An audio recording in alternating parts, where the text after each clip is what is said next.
Graça e paz, meus irmãos, como é que vocês estão nesse dia abençoado?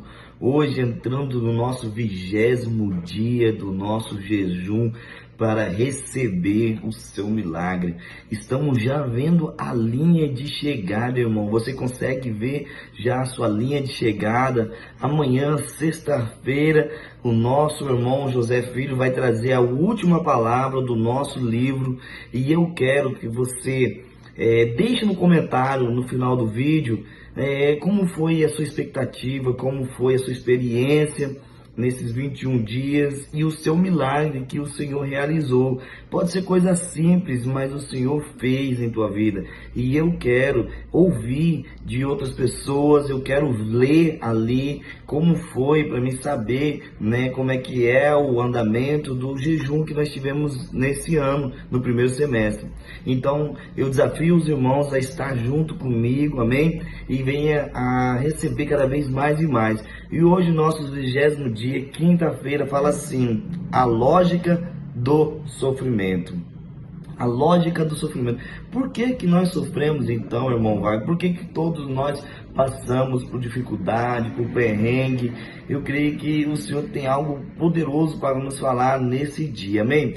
Você não pode abrir mão da sua fé, mesmo que não tenha visto exatamente o milagre que você queria.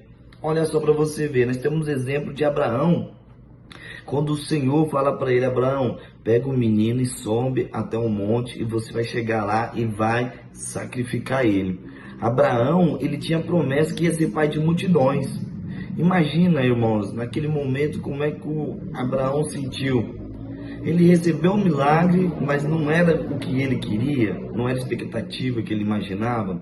E eu falo para os irmãos que você tem que ter fé, você tem que crer igual Abraão. Abraão subiu aquele monte, sabia que Deus pediu o filho dele, mas sabia também que ele ia voltar de lá com o seu filho. Então ele teve essa expectativa. Há uma lógica no sofrimento. Você acha que até o monte ele não sofreu? Mas ele sofreu calado. Então, sempre dirão que é injustiça o que Deus fez com Abraão. Sempre vão dizer para você que é injustiça o que você está passando, o que você está sofrendo. Mas eu quero dizer para você que o Senhor tem um propósito, o Senhor age naquele sofrimento, naquela dor, naquela necessidade que você precisa. E muitos incrédulos vão dizer: olha, por isso que eu não acredito em Deus, por isso que eu não confio em Deus, porque se Deus realmente existe, se Deus mesmo é o Pai, por que Ele está deixando isso acontecer? Então alguns incrédulos vão dizer isso por causa do sofrimento, enfermidade, dores, casamento, finanças. Muitas pessoas vão dizer isso para você: por isso que eu não acredito em Deus. Outros que são crentes não vai dizer colocar culpa em Deus, mas vão colocar culpa no diabo. Realmente, o diabo é a base de todos os nossos sofrimentos. Mas, para o diabo colocar algo em nossa vida, para nós sofrermos, você tem que entender que você tem que abrir brecha. Por isso que lá em Tiago 4,47, o Senhor diz: sujeitai-vos, portanto, a Deus, mas resisti ao diabo e ele fugirá de você. Muitos não estão sujeitando a Deus. Muitos não estão resistindo ao diabo, estão dando brecha, estão abrindo porta para que o diabo venha trazer o sofrimento na sua vida. E hoje eu quero mostrar alguns princípios para você referente a isso que está acontecendo, a esse sofrimento. Então, muitos querem declarar que é o diabo que é aquele que faz o problema todo. Mas deixa eu falar, realmente o diabo está por trás de tudo isso com seus agentes. Mas nós que damos as portas abertas para ele, nós que damos brecha para ele. E hoje eu quero mostrar alguns princípios que falam assim. O primeiro princípio que explica sobre o sofrimento: por causa do ataque do diabo. Então, a primeira base é o ataque do diabo. Por detrás de todos esses tipos de problemas, enfermidades, problema no casamento, problema financeiro, está o diabo. Por trás de tudo isso, precisamos considerar essa a primeira causa dos nossos problemas. Então, a primeira causa você tem que ter revelação, que é o diabo. Os diabos e seus agentes estão ao nosso derredor, procurando uma ocasião para nos tragar, para fazer nós sofrer. A palavra de Deus nos ensina assim, lá em Efésios 4:27. Não devemos dar lado ao diabo. Lá em Gálatas 5:16 fala, devemos dar lugar a Deus e ao seu Espírito. Então você não deve dar lado ao diabo. Você não deve dar trela para o diabo. Você não tem que dar argumento para que ele venha e lance sofrimento sobre a sua vida. Mas você tem que dar ouvidos, lugar ao Espírito.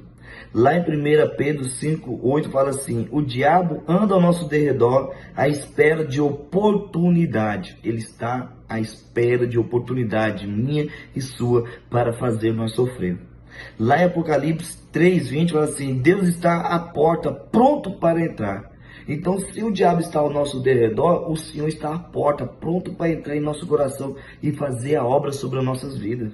Você tem que entender isso. Segundo, fala lá também em Provérbios 18:21, com a nossa língua matamos ou damos. Então, do que nós falamos, do que nós decretamos, se nós decretamos vidas para nós ou nós decretamos morte sobre a nossa vida.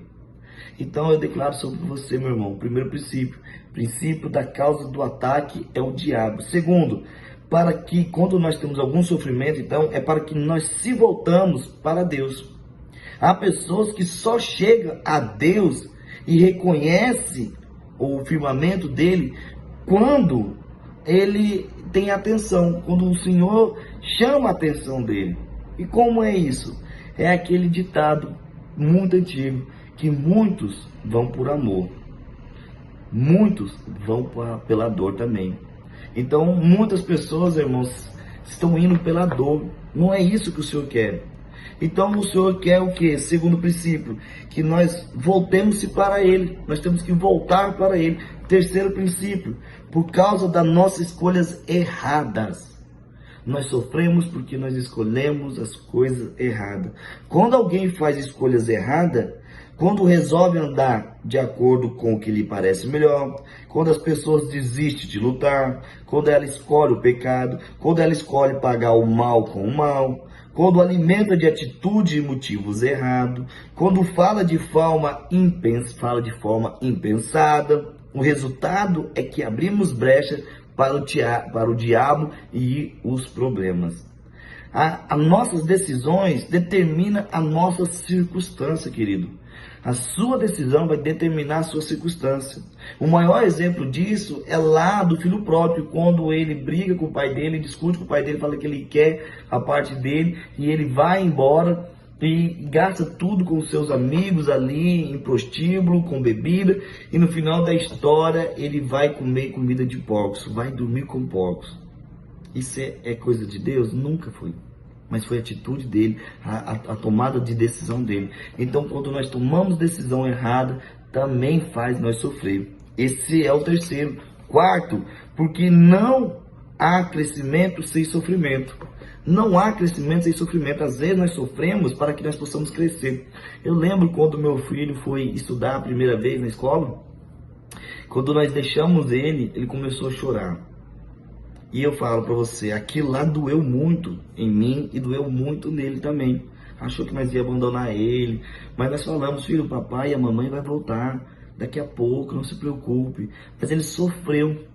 Esse sofrimento fez ele avançar, ele crescer. Hoje ele está maduro. Hoje ele não precisa mais que eu e a mãe dele vai levar ele para a escola.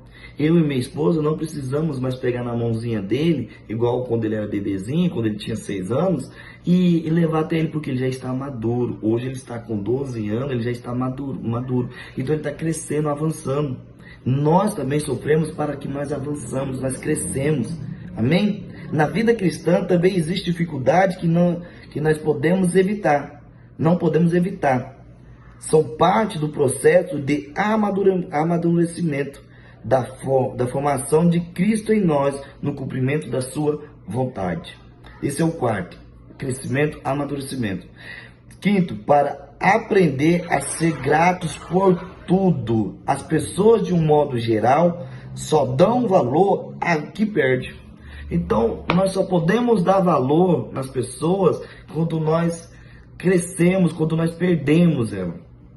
Nós só podemos crescer quando nós perdemos. Então o Senhor também, às vezes, traz sofrimento para quê? Para que nós podemos dar valor nas coisas que Ele... Quinto, sexto, porque o Senhor quer ter a nossa atenção. Então, às vezes, temos sofrimento porque o Senhor também chama a nossa atenção. Ele quer que nós vivemos diante dEle. Algumas vezes, para podermos compreender a vontade espiritual, precisamos passar pela tribulação. Um pastor amigo do nosso pastor Aloysio disse que certa vez, todas as vezes ele ia com a sua criança brincar no shopping e a criança saía da mão dele e se escondia brincando no elevador. E ele ficava muito preocupado com aquilo. E todas as vezes ele fazia isso, toda vez que ia para o shopping. Uma certa vez, ele mais a esposa dele combinaram, falaram assim, olha, ele vai sair de perto de nós, então nós vamos se distanciar dele, vamos deixar ele brincar até ele se cansar. E ele vai vir buscar nós, procurar nós, e vai chegar, não vai encontrar. E isso aconteceu. E a criança ficou desesperada, começou a chorar muito, a ficar muito triste, e eles ficaram lá. Ficaram sentindo muita dor também, mas eles deixaram para o quê? Para que ele aprendesse a dar valor. Então, o pai chamou a atenção do filho. Olha, você não pode fazer isso. Por quê? Porque você vai sofrer. Então, isso é o sexto. Sétimo, por não estar no centro da vontade de Deus, por isso que nós sofremos. Nós sofremos porque nós não fazemos a vontade de Deus. Isso aconteceu com o Israel, lá em Juiz conta, diz que toda vez que ele se afastava de Deus, começava a idolatrar outros deuses, vinha pessoas e tomava ali Israel, levava para cativeiro. Então, tudo que não é da vontade de Deus, que nós não fazemos, não é o centro da vontade de Deus, nós vamos sofrer. Tudo isso nós vamos sofrer. Oitavo, para perceber sua condição espiritual. Só no sofrimento algumas pessoas percebem verdadeiramente quem é. O fogo manifesta a realidade das coisas. Nossa realidade espiritual se manifesta diante do sofrimento. Então nós só temos revelação do nosso condição espiritual quando nós sofremos, quando nós buscamos o Senhor. Nono, para que saiba quem confiar. Então, às vezes, há sofrimento para nós sabermos de quem nós confiamos. É um dia de angústia que descobrimos em quem confiar. E quem nós podemos confiar? Nos tempos de sofrimento, cada um descobre quem é e aonde está a verdadeira confiança, que é Cristo Jesus. E décimo e último, para que Ele seja glorificado, para que o Senhor seja glorificado. Então, todos os sofrimentos, às vezes, é para que o Senhor também seja glorificado, para Ele demonstrar o seu amor sobre nós. Hoje eu quero deixar essa palavra para você, meu irmão. Que você venha aprender a ter revelação do sofrimento nesses tempos. Amém? Hoje, o penúltimo dia, nós já estamos vendo a nossa vitória, nós já estamos vendo a linha de chegada. Você está chegando, eu estou chegando, nós como corpo de igreja estamos chegando. Amanhã é o último dia, com a palavra do nosso irmão José Filho, ele vai dar uma palavra abençoadora. E lembre-se, conta o seu testemunho no final do vídeo. Amém? Deus abençoe em nome de Jesus.